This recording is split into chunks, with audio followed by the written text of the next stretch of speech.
ponto de vista. Apoio Grupo Mendes.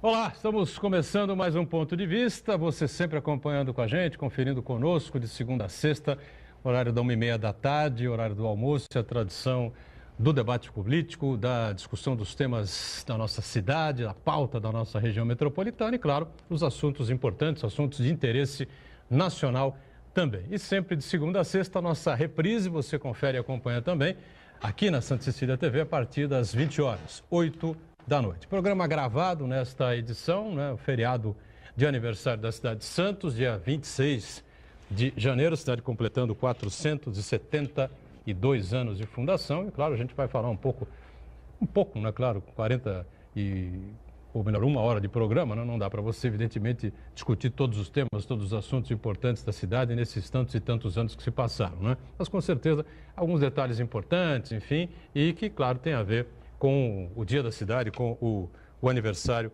de Santos. Muito prazer, a gente recebe mais uma vez o Sérgio Williams, jornalista e escritor, Figura sempre antenada com as coisas da nossa cidade, da nossa região, especialmente um historiador da cidade e da região metropolitana. Prazer recebê-lo mais uma vez. Tudo bem, Sérgio? Tudo bem, Buturão. Sempre um prazer estar aqui no Ponto de Vista para poder falar sobre as histórias da cidade de Santos. Esmeraldo Tarquínio Neto, também uma figura sempre antenada com a cidade, com a região metropolitana e com as coisas do Brasil, participa com a gente neste dia da cidade, cujo pai foi prefeito, não assumiu, não sentou na cadeira, mas hoje reconhecidamente um ex-prefeito aqui de Santos. Prazer recebê-lo, tudo bem, Esmeraldo? Tudo bem, Edgar, tudo bem, Marco. Uma satisfação estar aqui com o Sérgio, mais uma vez com o Sérgio, e para ouvir as histórias que ele vai poder nos contar, nos trazer temas que a gente já ouviu, mas que não se lembra. Então, isso é muito legal, porque poder conversar com um historiador que conhece o tema sobre o qual ele fala, e no caso, um tema que nos envolve a todos aqui, moradores da cidade de Santos, da Baixada Santista, é muito bacana, muito legal. E o Marco Santana, atento sempre às redes sociais, hoje mais atento à discussão interna aqui, como eu disse, o programa está gravado, não há a interatividade que a gente está acostumado, Marco Santana sempre com a gente também, atento às coisas da nossa cidade. Tudo certo aí, Santana? Tudo bem, boa tarde, o programa de hoje gravado, mas eu lembro que quem nos acompanha pode participar a qualquer momento, mandando sua pergunta, crítica, sugestão, pelo Facebook, Ponto de Vista com Edgar Buturão, ou por e-mail, contato@pontodevista.tv.br. O Ponto de Vista também pode ser acompanhado ao vivo pela internet. Hoje não, mas o programa é gravado, mas a qualquer momento, santaportal.com.br, ou então você pode acompanhar as edições anteriores na nossa página no Facebook, Ponto de Vista com Edgar Buturão, ou no nosso canal no YouTube. E você que nos acompanha na reprise, às 20 horas, uma boa noite. Muito bem. 472 anos de história, Aliás, muito de fundação, muita história para a gente debater, discutir. O Porto, enfim, A Construção Civil, o Jardim da Praia, que está no Guinness Book, é isso, Sérgio Williams? Ainda está, Ainda está, Ainda está, acho que está. Acho que não foi superado, Foi o maior jardim de orla do mundo. De orla do mundo, acho que é difícil superar, São quase 6 quilômetros. Não fui a Dubai ainda, não sei se eles construíram um jardim também de orla, não sei se já na construíram. Malásia, lá, porque eles fazem aquelas obras faraônicas. Do dia para a noite, inventam uma série de coisas. Singapura, Não tem Kuala IBAMA Lumpur, nem Ministério essas Público, dá para fazer, Mas Santos nem sempre foi essa cidade tranquila que a gente, evidentemente, se acostumou, a morar, a viver, a trabalhar e acompanhar no seu dia a dia, Nós tivemos lá atrás, no século, ainda no século XIX, uma questão preocupante, mas completamente diferente do que a gente vive nos dias de hoje. As pessoas estão aí aceleradas, buscando aí postos de saúde a qualquer custo, de qualquer forma, enfim, mas na Grande São Paulo, mas aqui na Baixada Santista, em Santos também, a gente vê muitas filas, pessoal preocupadíssimo aí com a febre amarela, apesar das orientações que aqui no programa nós já fizemos através de especialistas que participaram aqui, passaram informações importantes às pessoas que não há essa necessidade, Nós tivemos um momento lá atrás na história de Santos em que a febre amarela foi algo que realmente deixou vítimas, né, Sérgio? Muitas vítimas. Aliás, até a gente estava conversando aqui antes do programa, a questão epidêmica que Santos sofreu aí a partir da segunda metade do século XIX, e justamente no momento da história, né, na história do Brasil, em que o país pós-independência, quase já no período republicano, né, o país crescia muito em função do café, as cidades começaram a crescer, atrair mão de obra, atrair gente, e essas pessoas ocupavam os espaços urbanos, quer dizer, na verdade, as cidades eram pequenas, elas foram crescendo, e de maneira desordenada, né, e acabavam poluindo rios, mananciais.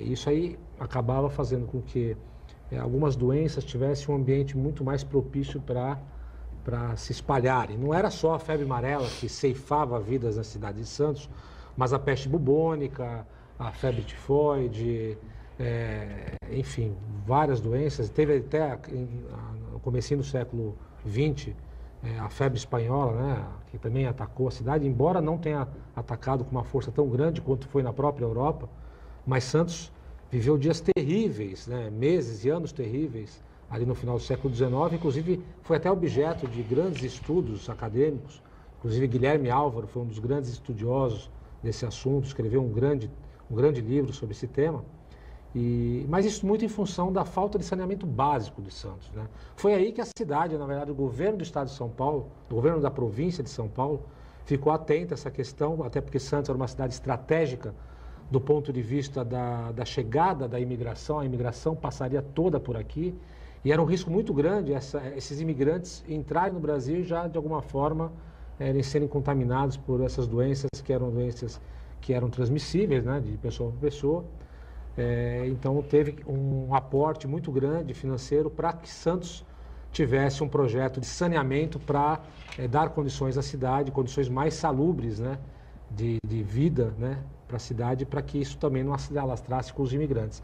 Até tem um fato interessante, que a famosa hospedaria dos imigrantes, Sim. que tem na Silva Jardim, ela nunca foi, de fato, uma hospedaria.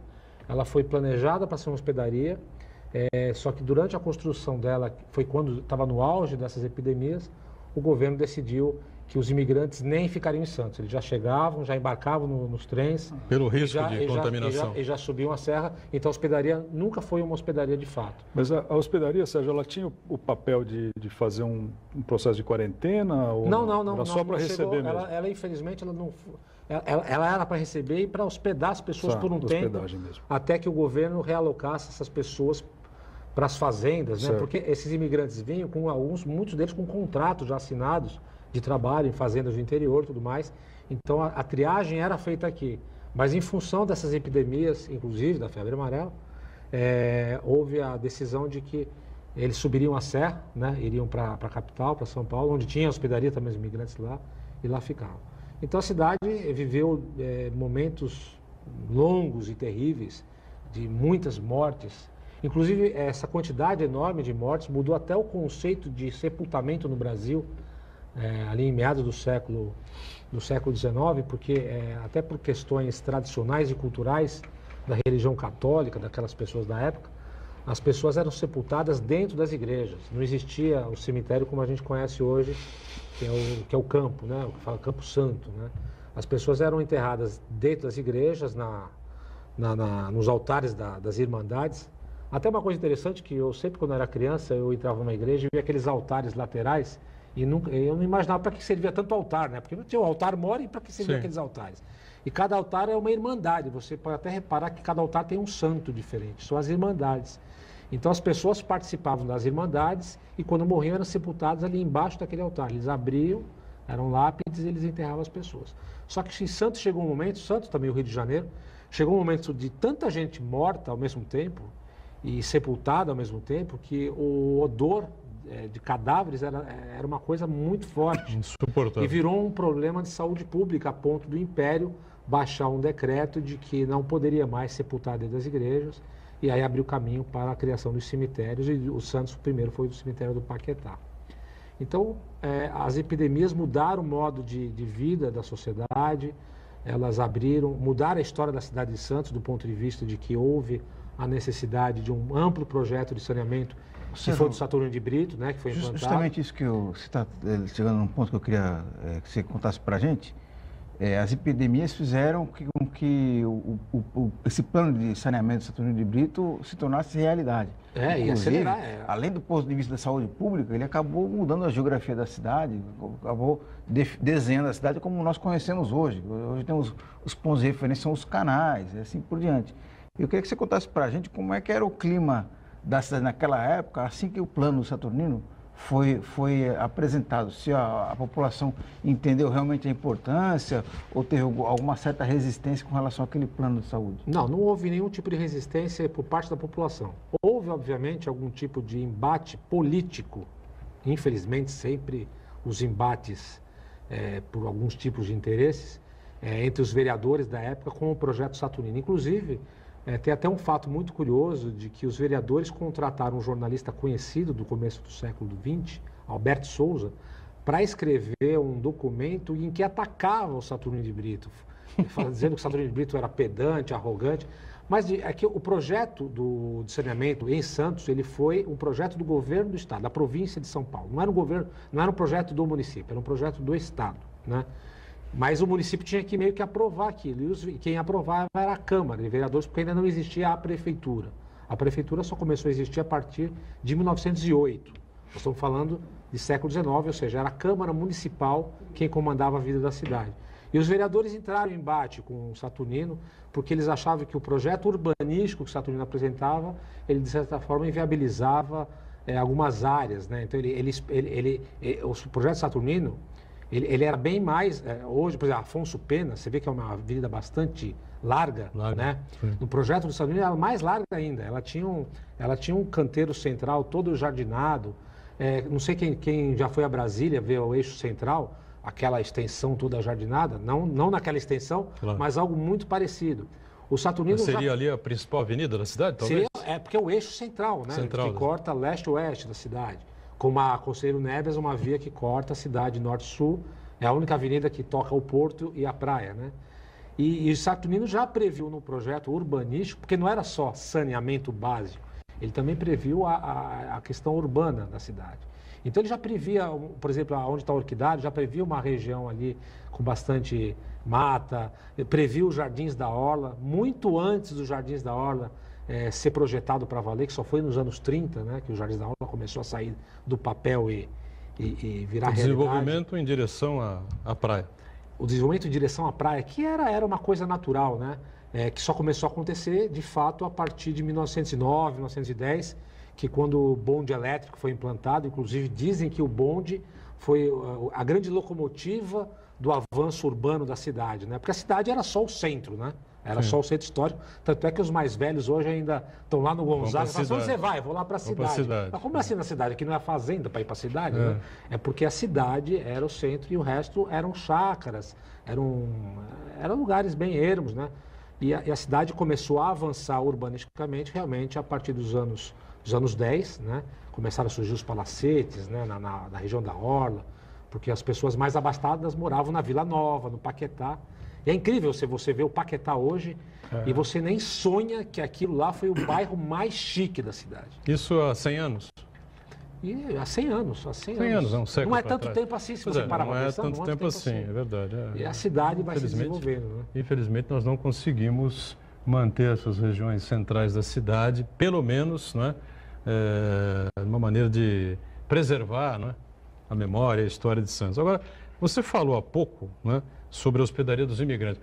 Ela algum dia serviu como hospedaria? Nunca foi hospedaria? Nunca foi. Na prática? Ela foi planejada, projetada para ser hospedaria. Mas nunca nenhum imigrante se hospedou ali? Não, porque em função dessas epidemias, o governo tomou a decisão antes da inauguração de já não utilizar ela como hospedaria. E a gente pode concluir que aquilo ali, então, nunca foi nada, né? Porque ela não foi hospedaria, depois se deteriorou. Ela foi entreposto de banana, ela guardou frigorífico, alguma coisinha nada assim. Pela origem. Projetado. O objeto da construção não foi. Porque ela ia ser a Unifesp, numa época, né? Ia E ser é um centro centro de convenções. Era ser o centro de convenções do Sindicato do Comércio Varejista. Isso. E não funcionou, né? São essas ideias Estava no sindicato? que acabam, a cidade é como lei, né? Tem lei que pega e tem lei que não pega. Uma das coisas que não pegou na cidade foi dar uma finalidade real para a hospedaria. A hospedaria que deveria ter sido hospedaria, né? Que nunca foi, como hospedaria. o Sérgio informa para a gente, e você... E aquela área é uma área... a minha família morava ali, morava por perto ali. Henrique Ablas, eram ruas... O meu pai morava na Campos Melo, um beco que tem ali, chama Ribeiro Conceição. A minha mãe era na Henrique Ablas, mas ali naquele trecho que vai da Rua Beneficência Portuguesa, Campos Sales, Beneficência Portuguesa, até a João Guerra. E era uma grande concentração de pessoas, isso na década de 30, 40, e a cidade morava ali, porque, claro, eu imagino que o transporte para o centro ou para a cidade era mais fácil, porque você estava no... Então, eu falei em 100 anos. O Esmeraldo fez 90 agora há pouco, né? Meu pai, né? Não, seu pai. Você falta um pouquinho ainda, né? Tá bem conservado. Tomara que chegue lá, né? Ele vai fazer 91. Tomara que chegue Então, lá. realmente, tem uma relação, né? O meu pai também, a família também morava para aqueles lados lá, Constituição... Mas se você olhar o avanço da cidade, teve dois avanços distintos. Quando a cidade avançou para esses lados, vamos chamar na Zona Leste, né, que a pessoa chama de Zona Leste, foram 2 bairros que nasceram, a Vila Macuco e a Vila Matias. 2 bairros operários. Certo. Bairros operários, porque eles eram afastados da cidade, eles eram afastados do núcleo principal da cidade. A Vila Nova e o Paquetá eram os bairros, seria hoje a Vila Rica, né? Seria hoje o Boqueirão. É a equivalência, né? O Paquetá e os bairros mais afastados, que eram o Vila Macuco e Vila Matias, faz o papel que faz hoje, por exemplo, a Zona Noroeste, vamos dizer assim. E né? eram trabalhadores portuários? Trabalhadores portuários, das concessionárias de serviços públicos, das ferrovias, porque as ferrovias empregavam bastante, né?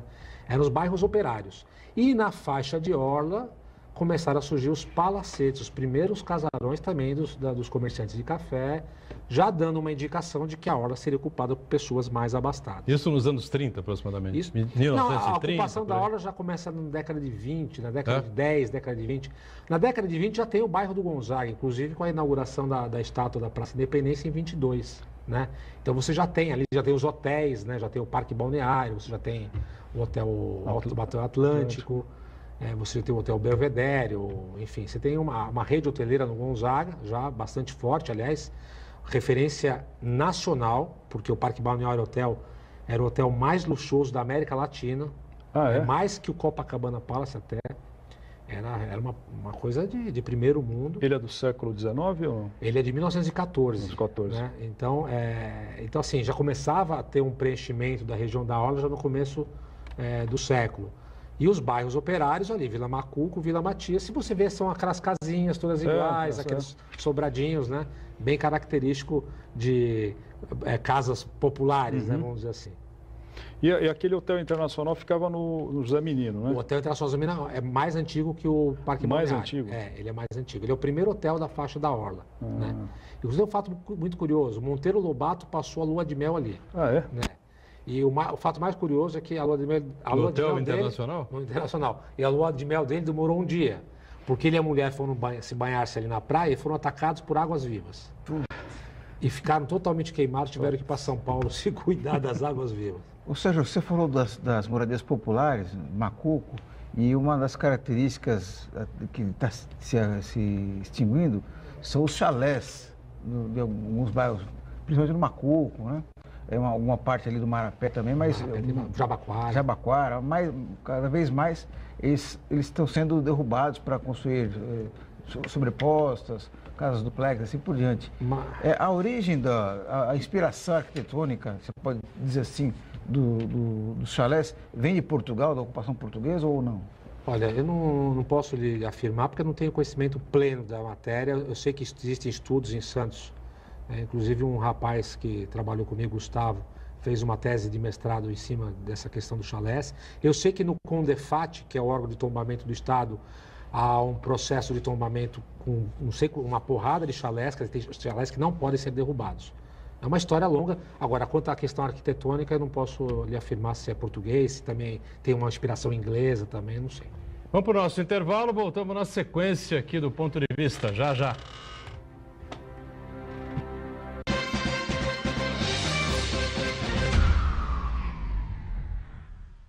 Existe um lugar em Santos onde você encontra os empreendimentos mais fascinantes da região. Um lugar amplo, aconchegante, feito para oferecer o melhor atendimento para você.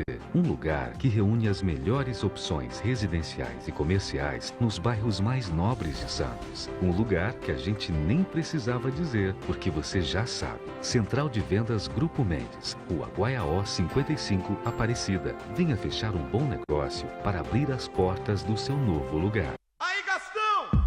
Tomando o seu banho, cantando no chuveiro. Não economiza água, vai gastando o dia inteiro. Na piscina ou no banheiro, com a mangueira ou com o chuveiro. Bote a mão na consciência, você é um cara maneiro. Essa água ostentação não combina com verão. Fecha a torneira, não desperdice. Nesse verão, economize água, tome banhos mais curtos, não lave o carro, não use a descarga além do necessário. Sabesp, Governo do Estado de São Paulo. O Sistema Santa Cecília de Comunicação completa 21 anos em janeiro e você pode ganhar muitos brindes. Participe do pedágio da Santa Cecília FM, dia 26 de janeiro, das 10 da manhã às 2 da tarde, na praia em frente ao Escolástica Rosa. Pedágio 107,7. Só música boa, uma atrás da outra. Aniversário do Sistema Santa Cecília de Comunicação. 21 anos com você.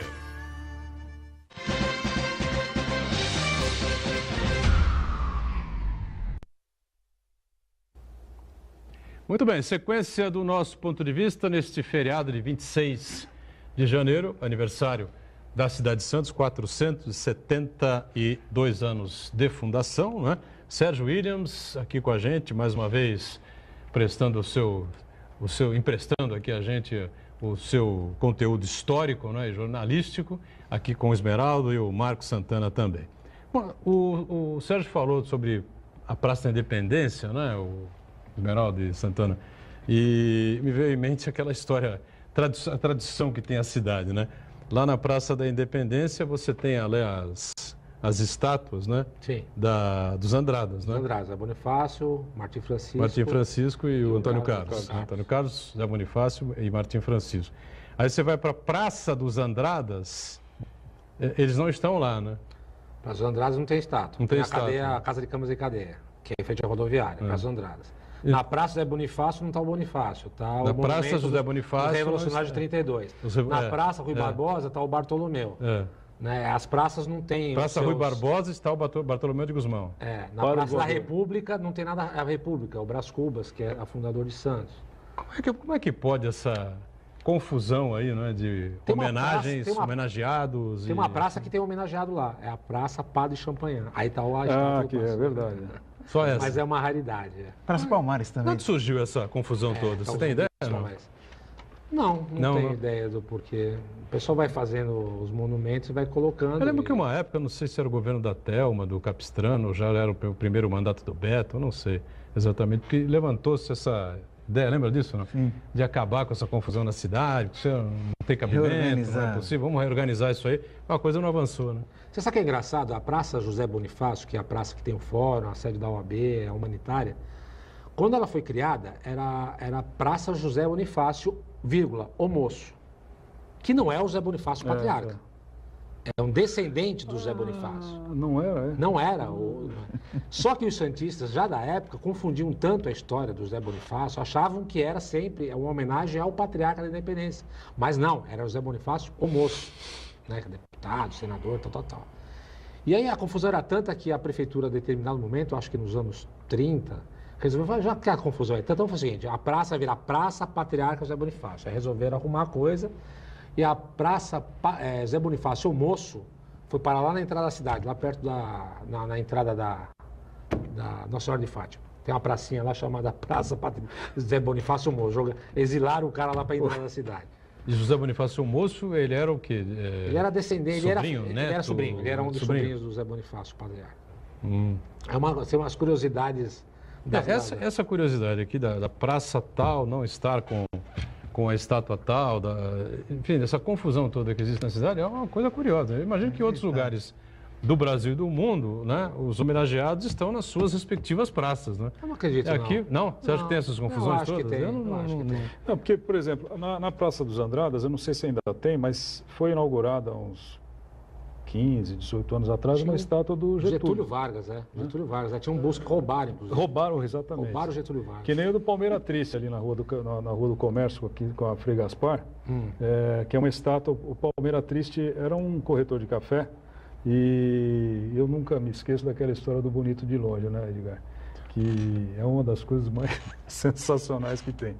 Porque o comércio cafeeiro era conhecido por atribuir apelidos a pessoas que são maravilhosos. Bibelô de Bruxa, Palmeira Triste, Bonito de Longe. Então são coisas bem curiosas. E o Palmeira Triste é uma estátua que está ali na Frei Gaspar com o Boulevardzinho. No Boulevard. Aquele que arranca a mão. Exatamente. Então, uma das vezes fui eu que resgatei a mão dele. Foi? Eu levei lá depois para a Secretaria de Cultura para reimplantar. Tá. Mas não durou um mês a arrancar a mão. Como teve uma época que tinha mania de arrancar a cabeça da estátua do João Otávio lá na frente ao McDonald's. Praia. É verdade. É verdade. Era uma coisa absurda. João Otávio foi uma das grandes figuras, né, da cidade, sem dúvida nenhuma, né? Um dos grandes responsáveis aí pela Santa Casa ter um patrimônio que tem, né? Sim. A Santa Casa sempre recebia grandes doações das figuras do passado que morriam, não tinham herdeiros, né, como o caso do João Otávio, como o caso de José Cabaleiro também, que doaram todas as suas posses para a Santa Casa. A primeira do Brasil, né? A primeira Santa Casa do Brasil, em 1543. Aliás, atribui-se à Santa Casa a origem do nome Santos, né? Que é a tese mais aceita pelos historiadores, que quando o Brás Cubas trouxe para cá o modelo de hospital das Santas Casas de Misericórdia de Portugal, porque o próprio avô do Brás Cubas foi o fundador da Santa Casa de Misericórdia da cidade do Porto. Provavelmente, isso é uma tese, de que a Santa Casa tenha sido fundada no dia 1º de novembro, que é o dia dedicado a todos os santos, né? Porque eles usavam o calendário gregoriano para batizar as coisas. E aí ficou Santa Casa de Misericórdia de Todos os Santos. E a vila, que tinha um nome indígena ainda, que era a vila de Enguaguaçu, começou a ser conhecida como a Vila da Santa Casa de Misericórdia de Todos os Santos. E com o passar do tempo, foram diminuindo para facilitar a vida, né? O cara fala, vou lá na Vila da Santa Casa de Misericórdia de Todos os Santos. Vou lá na Vila da Santa Casa de Santos. Vou na Vila de Santos. E aí, juntou tudo. Aí, Brás Cubas, quando deu foro de vila, em 1546, ele já deu foro como Vila de Santos, até porque a palavra Santos já estava muito enraizada por conta da Santa Casa. Aí o mercado cafeiro aqui de Santos, né? A praça cafeira aqui de Santos, fervilhava, né? Pessoal, os corretores com as latinhas, enfim, né? Aquela época romântica, né? Vinham as amostras de café do interior do estado, do sul de Minas, enfim, né? E o pessoal, as amostras chegavam, o pessoal ia nos exportadores, enfim, entregava, o pessoal provava o café. Aquilo era um processo lento, né? Levava um dia, 2 dias, enfim. E às vezes durante uma semana você vendia lá 2 amostras de café e tal, e faturava bem, o pessoal ganhava bem aqui em Santos naquela época, né? Em 30, 40, 60, até o final dos anos 80, comecinho dos anos 90, a Praça Cafeira de Santos, ela borbulhava de corretores de café, enfim. Depois houve uma queda brusca, né? O movimento caiu muito, os próprios exportadores acabaram abrindo escritórios no interior, aí, Varginha e outros pontos estratégicos aí no sul de Minas Gerais, enfim, outras regiões importantes, na Bahia também, não é, Sérgio? Mas foi ali a Rua 15, com a Rua do Comércio, foi, sem dúvida nenhuma, um dos locais de maior movimentação financeira aqui da cidade, né? Santos, eu digo muito isso, Santos é o que é por conta do café. Até rimou. Aliás, Santos, São Paulo, o estado de São Paulo, né? A pujança, a riqueza que o café, o ouro verde, né? Que fala, ouro verde. Que trouxe para o Brasil a partir já de 1830, né, quando começaram a surgir mais em profusão as exportações, depois que o Porto de Santos finalmente teve a ligação seca, não é Santos-Guarujá não, a ligação seca Cubatão-Santos, porque entre Cubatão e Santos não tinha ligação, você tinha que vir de barco, era o Porto Geral de Cubatão, vinha de barco. E aí, por conta desse volume de café aumentando, fizeram uma obra chamada Aterrado de Cubatão, que hoje seria a Avenida 9 de Abril, toda aquela região, foi totalmente aterrada, para que tivesse uma ligação seca do pé da serra até Santos. E aí explodiu a quantidade de exportação e Santos começou a crescer, o estado começou a crescer. Fizeram a ferrovia, São Paulo Railway, que ano passado completou 150 anos, né? Foi inaugurada em 1867. E aí de 1867 em diante foi só um crescimento muito acelerado. Por conta desse crescimento acelerado e essa ocupação urbana desenfreada é que começaram a surgir também, junto com o progresso, vieram os problemas. E aí tiveram que consertar lá na frente com o projeto de saneamento e tudo mais. E a cidade só cresceu. Nos anos 20, eu posso dizer que Santos era uma das cidades mais pujantes do Brasil e da América. Opa. Né? Você vê uma cidade riquíssima, com bulevares, com cafés, hotéis de ponta, monumentos, a Bolsa do Café inaugurada em 22. Era uma cidade que tinha muito dinheiro circulando, até porque era de Santos que se definia o preço do café no mundo inteiro. Né? Era aqui que decidia tudo.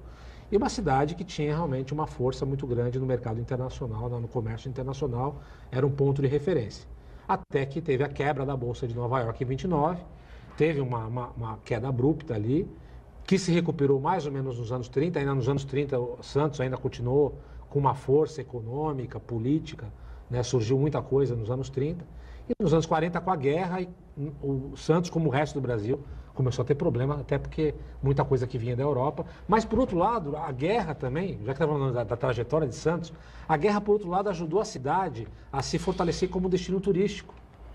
Porque as pessoas não tinham mais como viajar para a Europa. Então, o Guarujá, o Boulevard do Guarujá, Santos, cresceu muito em termos turísticos, porque o brasileiro não tinha opção. Os Estados Unidos lá também envolvidos na guerra, aquela coisa toda. A Europa em plena guerra. Não tinha turismo na África, na Ásia, que também estava em guerra. Então, Santos teve uma pujança da questão turística nos anos 40, nos anos 50 manteve. Os anos 60 foi o grande crescimento por conta das indústrias que foram implantadas em Cubatão nos anos 50 e assim vai. Diga, Santana. O Sérgio, no bloco anterior a gente falou sobre a importância do Saturnino de Brito, que além de fazer o plano de saneamento da cidade, ele acabou desenhando a cidade como conhecemos hoje, dividida em regiões, em bairros, assim por diante. Só que teve uma outra personalidade muito interessante na história de Santos, que eu acho que muito pouca gente conhece, que foi o urbanista Prestes Maia. Ele elaborou um plano regional de Santos na tentativa de organizar melhor a cidade. Então ele projetou várias coisas, entre elas ele elaborou um projeto de uma ponte ligando Santos e Guarujá. Sim. Queria que você falasse um pouquinho sobre a figura do Prestes Maia e o que ele pensou para a cidade que acabou não se realizando e como é que seria a cidade hoje, caso esses projetos saíssem do papel. Foi prefeito de São Paulo, né?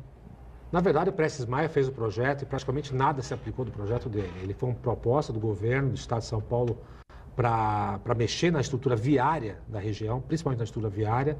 Se planejou sim uma ligação seca entre Santos e Guarujá com uma ponte, mas não foi o primeiro projeto. Antes já havia um projeto do Enéas Marini, de 1927, foi o primeiro projeto de ponte. Na verdade era um túnel, o projeto do Enéas Marini era um túnel. Mas o Prestes Maia também, O Prestes Maia era a ponte. Já tinha aquela discussão de ponte ou túnel, né? Então já desde o século XX, né? Século XX não, desde a década de 20. Mas o do Prestes Maia também tinha a previsão do túnel, que existe hoje o túnel lá, o Rubens Ferreira Martins, ali na Santa Casa, aquele túnel. Ele também já previu esse túnel, que só veio ser feito mais tarde, e mexia algumas coisas na cidade, mas infelizmente não foi aplicado o projeto dele, mas era um projeto muito interessante, o projeto do Prestes Maia. Já previu uma ligação seca, nós estamos em 2018 e nada de ligação seca, né? E pelo jeito, tão cedo, pelo menos vindo com dinheiro do Estado de São Paulo ou da União, enfim, da crise que nós estamos vivendo, dificuldade que nós estamos vivendo, eu acho muito difícil que haja esse tipo de investimento, né? Quem sabe, parece que é um projeto aí da Ecovias, meio que engavetado, enfim, que é possível que saia do papel, mas a gente não pode ter muita certeza, muita confiança, não, Esmeralda? Porque até hoje... Isso é que demorou mais tempo do que o VLT. Até isso demorou mais tempo do que vai demorar. Mas ainda bem que o VLT está funcionando, eu acho que está funcionando bem.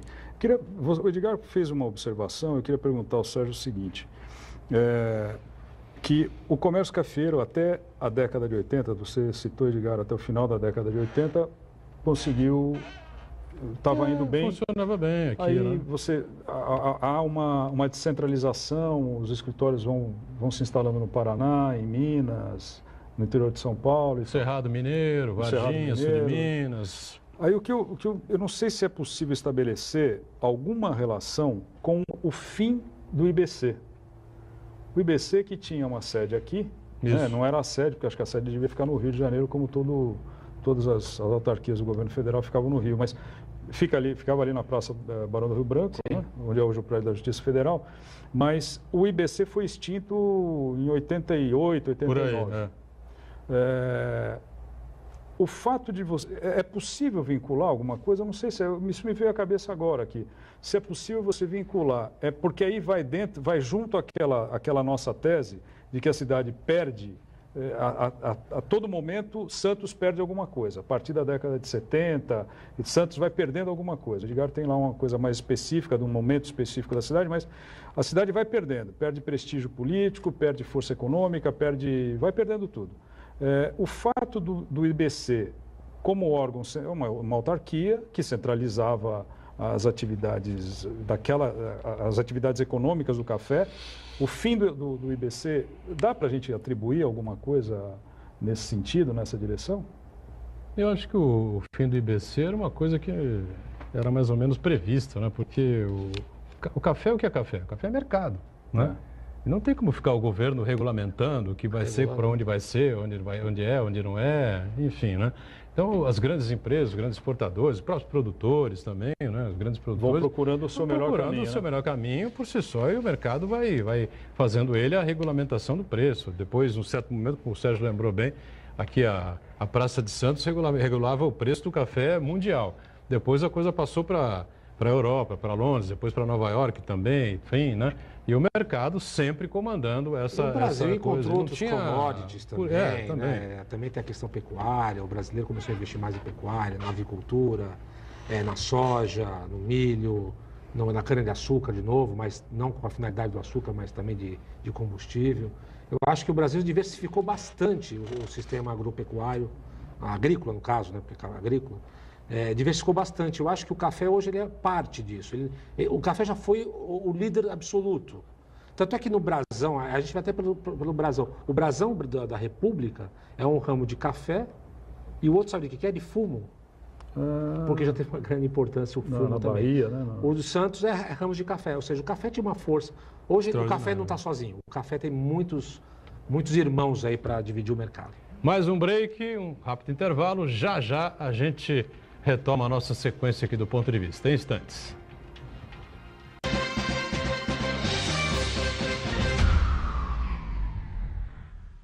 Existe um lugar em Santos onde você encontra os empreendimentos mais fascinantes da região. Um lugar amplo, aconchegante, feito para oferecer o melhor atendimento para você. Um lugar que reúne as melhores opções residenciais e comerciais nos bairros mais nobres de Santos. Um lugar que a gente nem precisava dizer, porque você já sabe. Central de Vendas Grupo Mendes, Rua Guaiaó 55, Aparecida. Venha fechar um bom negócio para abrir as portas do seu novo lugar.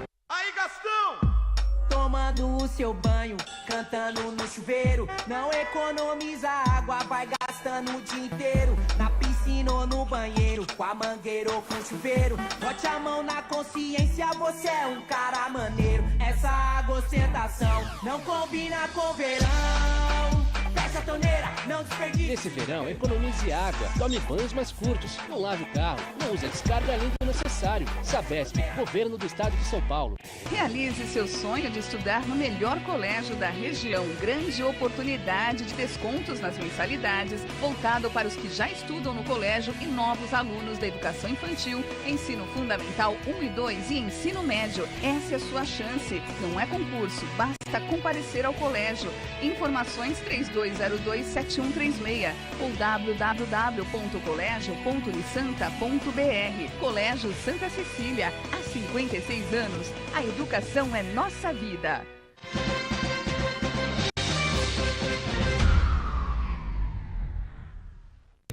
Muito bem, de volta aqui a sequência do nosso ponto de vista, falando da cidade de Santos, não é? E da paixão de todos nós pelo município que nascemos. Acho que todos são santistas aqui, né? Sérgio Williams nasceu em Santos. Santista de corpo e alma. Corpo e alma, né? O Esmeraldo também, né? Santista. E o Santana, nem pero no muito, né? Embora corintiano. Não. Embora corintiano, nasceu em Santos, né? Nasceu em Santos. É lamentável, é um fato lamentável, né? É provocação típica, né? É um plus a mais, é um plus. É a cara do Brasil esse tipo de situação. Que nasceu em Santos é um plus a mais. Nasce em Santos e vem torcer pro outro, enfim, deve ser filho de jabaquarense, neto de jabaquarense, qualquer coisa assim, viu? Ou de português, entendeu? Não gosta do Santos. Antigamente já tinha isso, né? Poxa, 3 clubes que dividiam as forças aqui na cidade, o Santos, o Jabaquara e a Portuguesa, né? O Jabaquara e a Portuguesa, para tristeza de muitos, acabaram não conseguindo manter, não é, os 3 fundadores da Federação Paulista de Futebol. 3 fundadores da federação. E nenhum dos 3 foi o primeiro clube da cidade. O primeiro clube da cidade? Foi um clube chamado Internacional, que não tem nada a ver com regatas. Ele era um clube que foi criado, inclusive dentro de um teatro, no centro, Teatro de Variedades. A primeira partida de futebol aconteceu nas areias da Praia do Boqueirão, frente ali a Conselheiro, mais ou menos. E foi o primeiro clube a participar, inclusive, do Campeonato Paulista, né? Tem umas histórias curiosas. Aliás, futebol em Santos é uma coisa muito forte, né? Nessa questão do futebol local, né? Tínhamos o Campeonato Santista, tem muitos clubes de várzea, muitos. Campeonato da Praia. A gente está falando sobre a questão do avanço urbano, né?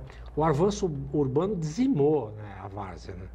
Você tinha campinhos para todos os cantos, né? Hoje você tem ainda no morro, um ou outro, talvez na Zona Noroeste, nem sei se na Zona Oeste ainda tem campo de várzea, mas é um barato como o Santista, ele tinha essa coisa muito próxima com a várzea. Mas os campeonatos de praia também eles eram bastante fortes e não são mais, né? Não são mais, sim. É curioso, quando a várzea realmente decaiu por conta desse crescimento aí imobiliário, enfim, a impressão que eu tinha é que os campeonatos da praia seriam novamente retomados, enfim, com mais força. Eu lembro muito daquelas finais, Campos Melo contra o Náutico, enfim, né? Fluminense, essa coisa toda, enfim, né? Eram jogos democráticos. Eu vi Clodoaldo Rivelino, meio campo da seleção brasileira, desfilando no futebol de praia, né? A seleção, os jogadores profissionais jogavam no final do ano aqui na praia contra a seleção da praia, né? E eu cheguei a ver esse meio campo da seleção brasileira na praia, Clodoaldo Rivelino. O Rivelino fez um gol até, de canhota. O Rivelino era do inimigo lá, mas era um craque. Daquele time que não se falava o nome, mas falava. Mas era um craque aqui, um craque de bola, a gente é obrigado a reconhecer isso. Sem dúvida. Bom, o Sérgio Williams, a cidade mudou muito nos últimos anos, nos últimos tempos, fala-se muito da exploração turística da cidade. Uma das questões turísticas seria, não é? A área central da cidade, como se chegou a ter alguns anos atrás. Enfim, temos lá o bondinho circulando, que é uma boa, né? Uhum. E o centro da cidade, que serve aí de pano de fundo, ou de cenário, né? Para muitos filmes de propaganda, enfim, não é? E até telenovelas, enfim, o pessoal vem filmar aqui, enfim, né? Mas falta alguma coisa para o turismo nosso pegar mesmo para valer, né? O turismo de Santos, como eu falei, ele foi muito forte nos anos 40 por conta da guerra, nos anos 50 ele manteve. Santos um balneário importante, um balneário bem estruturado. O diferente de Santos, aliás, muitas pessoas optam até em se aposentar e morar aqui em Santos, porque é uma cidade de praia, que tem infraestrutura, né? Tem bancos, tem supermercados, tem shopping centers, ou seja, tem uma malha viária aí, servida aí por transporte urbano razoável, enfim. É uma cidade que atrai. Agora, turisticamente, é mais complicado, porque você tem concorrentes muito fortes, né? Você não consegue ver um pacote da CVC para Santos. Né? Você tem lá no Nordeste as praias paradisíacas, você tem interior bonito, você tem Iguaçu, você tem o Pantanal, enfim. É muita concorrência. Então, assim, o que você vai fazer para atrair para a cidade de Santos? Você tem que atrair com eventos, né? Você tem que ter... Então, assim, quando tem esses eventos esportivos, o triatlon, ou então essa descida de mountain bike aí da serra, ou eventos corporativos, é que Santos ainda tentou ser uma cidade para eventos corporativos, até quando fizeram com o centro de convenções. Mas é muito difícil você competir com São Paulo, porque o aeroporto está lá, né? O aeroporto, a infraestrutura hoteleira forte está lá, os centros de convenções e exposições muito fortes em São Paulo. Então é muito difícil você descer a serra com essas pessoas por uma estrutura para eventos muito pequena. Apesar de hoje nós temos as grandes redes hoteleiras instaladas na cidade, mas ainda assim estamos engatinhando nessa questão. Nós temos um baita centro de convenções, né? Um belo centro de convenções, excelente centro de convenções, Mendes Convention Center, não é? Não há dúvida nenhuma em relação a isso. E ainda temos, agora próximo, meio do ano, junho, julho, a inauguração do hotel que vai ficar ali ao lado do Sheraton, né? Do Sheraton Hotel. Sheraton que vai ficar ali ao lado do Praia Mar Corporate, não é isso? E naquela interligação com o shopping Praia Mar, né? Ou seja, é um esforço aí do empresário, então você vê, do Grupo Mendes, mais uma vez, né? Botando a bola para rolar num campo meio chuvoso, vamos dizer assim, né? Olha, você vê um movimento de empresários, iniciativa privada investindo na cidade. Porque nós temos um novo hotel, nós temos o Meco, nós temos o Ibis, nós temos agora isso aí, Sheraton, né? Sheraton. Tem o Sheraton, você tem as redes hoteleiras clássicas que estão aí no país se instalando em Santos, é porque, de alguma forma, eles enxergam um potencial para ter capacidade de hospedagem, né? Para hospedar. Então, eles devem estar com planejamentos aí de eventos corporativos, de eventos... Tem muito congresso de medicina, muito congresso de engenharia, tem muita... Isso é legal, porque traz para a cidade, o cidadão ele traz a família, enquanto ele está lá no congresso, a mulher está lá no shopping, depois eles vão ao restaurante, ou seja, isso de uma certa forma movimenta.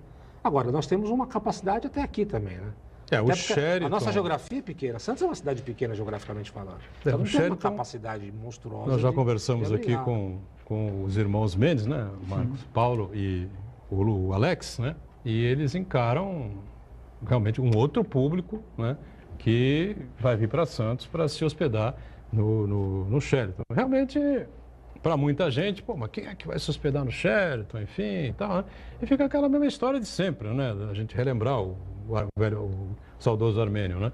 Mas como é que pode um shopping no meio do Gonzaga, naquele lugar? Subiu o Miramar, está aí até hoje, empregando gente, né? Gerando negócios, enfim. Nossa, vai fazer um shopping center lá no meio do BNH e tal, não sei o que, está lá o Praia Mar Shopping Center, até cada vez mais forte, com um público enorme frequentando, gerando empregos, enfim. O turismo, me parece que seria uma grande oportunidade, realmente, se a gente conseguir desenvolver, né, Esmeralda? De você empregar as pessoas poderem trabalhar, porque não dá para ter robozinho fazendo receptivo, né? Um exemplo que está me vindo à cabeça aqui, uma lembrança, é Paraty. A partir do momento... Paraty sempre foi uma cidade bonita. Muito. Bonita, histórica e tal. Opa. Mas a partir da implantação lá do da Semana Literária Internacional, aquilo movimenta, eu acho, estou supondo, que movimenta a economia local, não apenas no período, acho que é agosto, setembro, que tem a Flip, mas durante o ano. Então, porque as pessoas, vamos, porque não dá para você ir para Paraty na Flip. Se você não reserva hotel agora, para o ano, para o próximo Flip, você não vai. Mas, então você sempre tem uma rebarbazinha disso.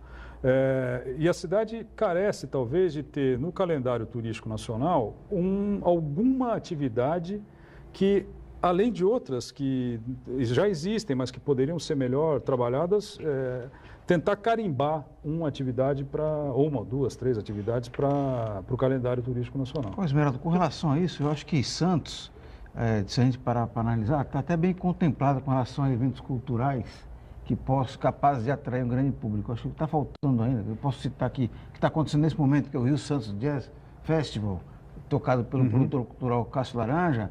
Temos aqui o Curta Santos, temos a Tarrafa Literária do Zé Tarran, quer dizer, temos a Semana do Audiovisual de Santos, tem uma série temos o Culturalmente Santista do André Azenha. Eu acho que o que está faltando é a comunidade santista, de modo geral, abraçar mais fortemente esses eventos para poder agregar valor, para poder fazer com que eles atraiam mais turistas para a nossa cidade. Porque eu acho que esse calendário aí, cada ano que passa, ele se consolida, ele atrai cada vez mais visitantes de fora, conquista os moradores, que acabam frequentando mais os eventos, mas acho que ainda assim a comunidade, uma parcela significativa dos empresários de Santos, os moradores, ainda não abraçaram essa ideia. Então, a partir do momento que perceberem a importância, não só do ponto de vista cultural, mas do ponto de vista econômico, que essas atividades proporcionam para a cidade, eles tendem a se desenvolver ainda mais. Porque, sem dúvida nenhuma, o Porto vai continuar sendo, a gente espera que continue sendo, né, a tal mola propulsora do desenvolvimento, enfim. Só que o Porto não emprega mais como empregava há 40 anos, 30 anos, enfim. Você tinha 70 mil portuários, 75 mil, sei lá, né? Tudo automatizado. Hoje você tem 10 mil, 11 mil portuários, enfim, a tendência, quem negar isso, acho que está tapando o sol com a peneira. A tendência é diminuir, tá certo ou não? Você tem portos pelo mundo inteiro que você tem lá o caminhão com o container em cima andando sem motorista. Sem motorista, enfim, né? 3, 4 pessoas ali trabalhando no terminal, enfim, no parte do escritório e tal, secretariando, enfim, e nada além disso. Quer dizer, vai continuar gerando impostos importantes, vai continuar gerando força para a economia da região? Claro que vai. Mas emprego propriamente dito, né? Ou postos de trabalho para as pessoas de maneira geral, muito difícil. Enquanto que o turismo tem uma outra situação, né, Sérgio? Turismo é relação interpessoal, né? Sim. E também acho que tinha que investir também no campo da pesquisa, né? Fortalecer as universidades, né? Avançar aí com a história do parque tecnológico, realmente estruturar ele para valer e fazer funcionar. Acho que tem que reinventar, tem que achar caminhos novos. Estou vendo que está acabando. Uma coisa assim que trazia muita gente para Santos era o carnaval. Nós estamos na iminência do carnaval agora. E eu acho que foi anteontem eu vi na TV uma matéria sobre os 100 anos do bloco Bola Preta do Rio de Janeiro. 100 anos do Bola Preta. E Bola Preta, uma das características era os homens que se travestiam de mulher para desfilar, né? E isso me remete à nossa grande tradição que tínhamos, que era o banho da Doroteia. E que há mais de 20 anos foi extinto por conta da ignorância, da truculência, não só dos foliões, que não sabem brincar, mas de todas as pessoas que de alguma forma, tinham que tomar conta disso e não tomaram.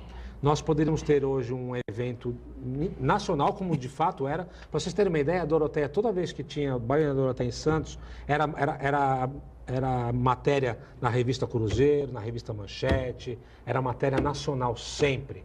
Porque era uma referência nacional, o banho da Doroteia, que trazia gente do Brasil inteiro. A exemplo de Salvador leva a gente para lá, Olinda leva a gente para lá. Nós tínhamos isso aqui. E hoje nosso carnaval, infelizmente, é um arremedo do que foi o Carnaval Santista do passado. Eu nunca deixo de repetir, né? A gente tinha um carnaval profissionalizado na gestão do ex-prefeito Oswaldo Justo, o carnaval subindo. Você tinha naquela época o Camarote Brahma, não sei o que, transmissão ao vivo pela Rede Cultura de televisão, só que era pago. Aí o governo Justo acabou, Esmeralda era até vice-prefeito da cidade. O PT ganhou a eleição, a prefeita Thelma, enfim, e transformou-se no Carnaval Popular Democrático. Então ninguém pagava ingresso para assistir o Carnaval. Né? E aí, amigo, pronto. O negócio miou. Não é negócio, isso não é negócio. O negócio miou, é o que você falou, não é negócio, o negócio miou. O que os caras fizeram, carnavaleiros? Subiram a serra. Foram fazer o quê? Foram aproveitar uma onda que crescia na cidade de São Paulo. X9 paulistana. X9 paulistana, filhote da nossa aqui, enfim. Para fechar, ponto importante da cidade. Mais importante. Geográfico? Não, ponto mais importante na sua vida, para você. Vila Belmiro, né? Vila Belmiro, tá certo. Eu ia falar isso, o cara me roubou. Meu caro Jardins da Orla. Jardins da Orla. Marcos Santana. A Ponta da Praia, as muretas da Ponta da Praia, quando acaba ali, onde acaba a areia ali. É o visual mais lindo que tem a cidade, né? Bonito. É aquele ponto ali onde começam os clubes, ali que você tem um visual fantástico. O ponto mais importante, Vila Belmiro. Fechado aqui o ponto de vista, em homenagem à cidade. Parabéns a todos os santistas, né? Obrigado a você que está acompanhando a gente. Sérgio Williams, obrigado mais uma vez pela participação. Obrigado, Esmeraldo. Obrigado. Marcos Santana sempre conosco. E a gente juntos de segunda a sexta, 1h30 da tarde, ao vivo. Reprise às 8 da noite. Valeu, obrigado.